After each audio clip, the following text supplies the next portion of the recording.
ఇప్పుడే జీ5 app download చేయండి. చూడండి మీ ఫేవరెట్ టీవీ షోస్ ఎప్పుడైనా ఎక్కడైనా.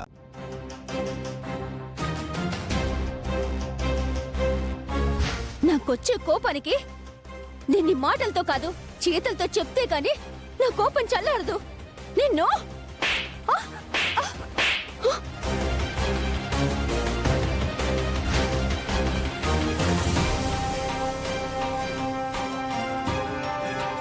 దీపక్ ఒకసారి అటు చూడు.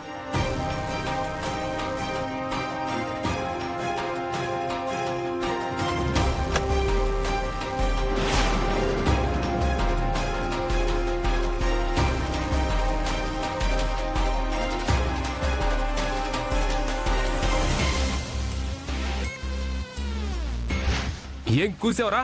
నా మందారాన్ని చంపిందే కాకుండా నన్ను నేరస్తుడిలా క్రియేట్ చేస్తావా? నిన్ను దీపక్ అన్న దాంట్లో తప్పే ఉంది రూపా. మందారాన్ని నువ్వు చంపలేదంటే వాడే చంపుండాలి.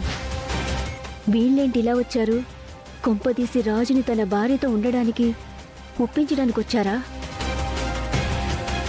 నా రాజు నాకు దక్కడా? అలా జరగడానికి వీల్లేదు.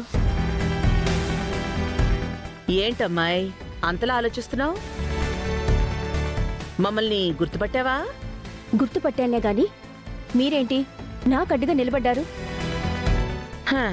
అదేం లేదమ్మాయి, దారి తప్పిటొచ్చాం. దారిలో చూస్తూ ఉంటే నువ్వు కనిపించావు. అయితే సరైన దారి చూసుకుని వెళ్ళండి. ఒక నిమిషం అమ్మాయి, మొన్న గుళ్ళో జరిగిన గొడవని మర్చిపోయినట్టు లేవు. అందుకే అంత కోపంగా ఉన్నావు. అసలు రాజు నీకేమవుతాడని అందరి ముందు చేసుకున్నాడు. ఏంటి దారి తప్పారని చెప్పి అడ్డంగా నిల్చుందే కాకుండా అడ్డమైన ప్రశ్నలు అడుగుతున్నారు? మొన్న జరిగిన గొడవని ఇంకా పెద్ద చేయాలనుకుంటున్నారా? అయ్యో, నువ్వు మమ్మల్ని తప్పుగా అర్థం చేసుకుంటున్నావు. రాజు నీకేమవుతాడో తెలిస్తే మా రూపని ఎలా చూసుకోవాలో మాకు తెలుస్తుంది. అందుకే అడిగాను తప్ప వేరే ఉద్దేశం ఏమీ లేదు. మీ రూప రాజు జీవితంలోకి ఇక రాకపోతే రాజు నాకు కాబోయే మొగుడవుతాడు. కానీ అది జరిగేలా లేదే.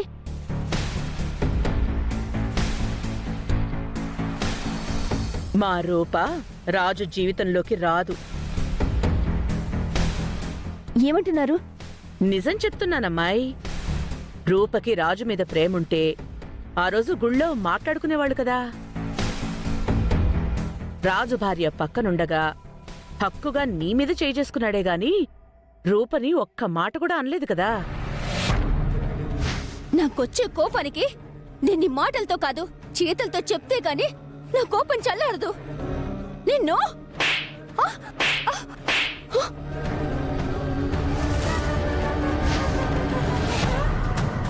అవును, అంటే రాజుకి రూపం మీద కంటే నీ మీదే ఎక్కువ ఇష్టం ఉన్నట్టు కదా. సో రాజు నీవాడే. కానీ రాజు దగ్గరున్న ఆ బాబు ఎవరు? వాడు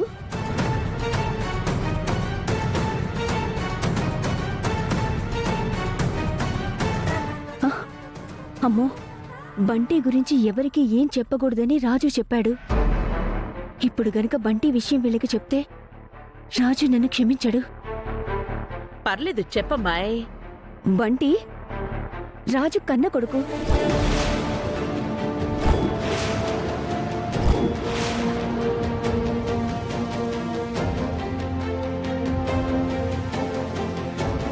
రాజుని పెళ్లి చేసుకున్నాక నాకు కూడా కొడుకే అవుతాడు.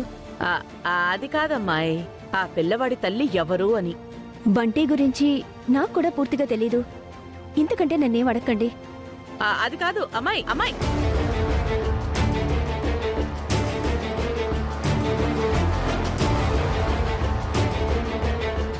రాజుకి కొడుకున్నాడు.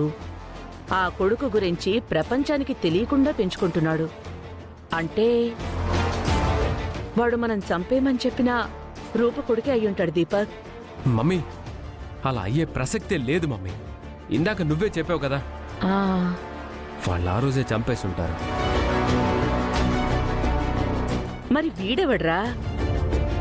అసలు వాడిని ఆ రోజు చంపేశారో లేదో ఎలా తెలుసుకోవాలి?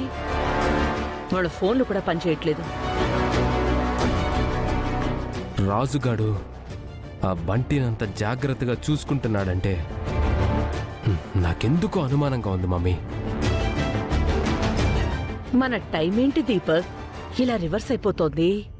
వాడెవడో వచ్చి మనం చంపేసన్న మందారం బ్రతికే ఉంది అని చెప్పి షాక్ ఇచ్చాడు. ఇప్పుడు మనం మాయం చేశాము అనుకుంటున్న రాజు రూపల బిడ్డే బంటి ఏమో అన్న అనుమానం మనల్ని వెంటాడుతోంది.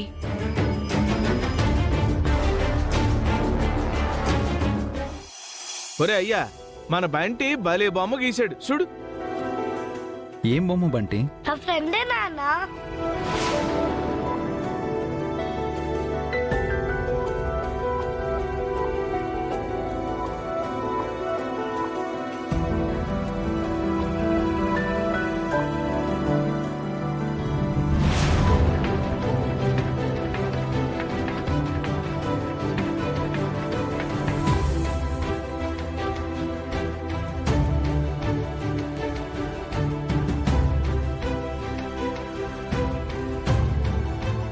ఏంటత్తయ్య అలా చూస్తున్నారు? నా గురించి మీరు కంగారు పడాల్సిన అవసరం లేదు. నేను బంటి కోసం వచ్చాను. బంటికి ఇష్టమైన స్నాక్స్ తీసుకొచ్చాను. బంటికి ఏం కావాలో ఇంట్లో వాళ్ళకి తెలుసు.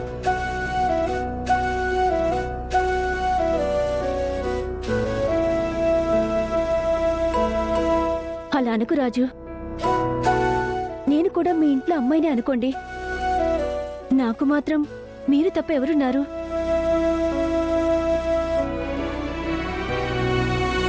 నా వల్ల మీకెలాంటి ఇబ్బంది రాకుండా నా హద్దుల్లో నేనుంటాను. పోన్లేరయ్యా, తల్లి లేని పిల్ల నలుగురిలో ఉండాలనుకుంటది.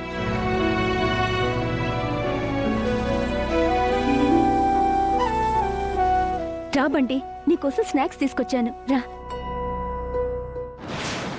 ఇప్పుడు ఏం చేద్దాం దీపక్? బంటి రూప బిడ్డ కాదా అని తెలుసుకుందాం మమ్మీ. అది కాదు దీపక్, రాజు రూపలో నా మీద ప్రయోగించిన అస్త్రం ఉంది కదా మమ్మీ, డిఎన్ఏ టెస్ట్.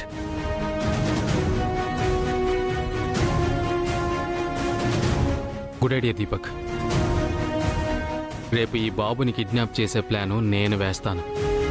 మీరెళ్ళి డిఎన్ఏ టెస్ట్కి అవసరమైన రూపా గోల్డ్ కానీ హెయిర్ కానీ సంపాదించండి. ఆ తర్వాత ఈ బాబువి సంపాదిద్దాం.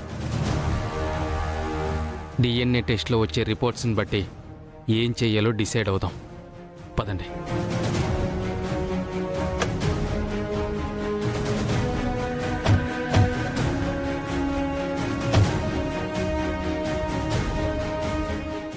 జీ5 యాప్ డౌన్లోడ్ చేసి అన్ని ఎపిసోడ్స్ పూర్తి ఉచితంగా చూడండి.